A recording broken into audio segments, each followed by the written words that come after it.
Hello guys, dalam video ni kita akan tunjuk cara bagi admin. So screen ni untuk admin, lepas you sudah login pakai password tu, kita pergi URL tu kita akan send URL there hub.purbly.com.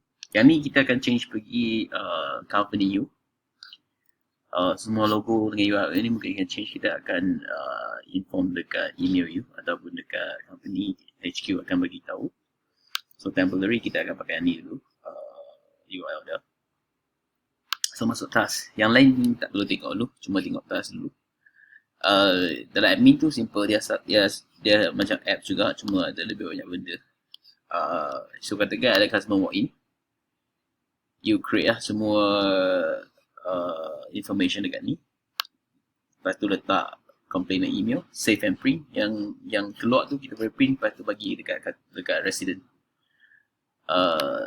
Yang lain tu sama juga dengan yang task kita dekat apps tu.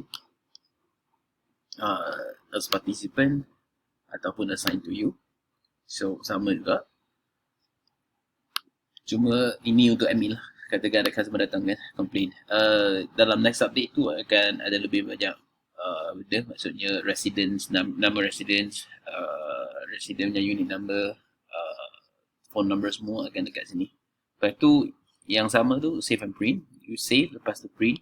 Task akan create automatically bagi technician untuk follow up ataupun building manager untuk follow up. Lepas tu customer boleh dapat email selepas kita create task ni. Okay, thank you.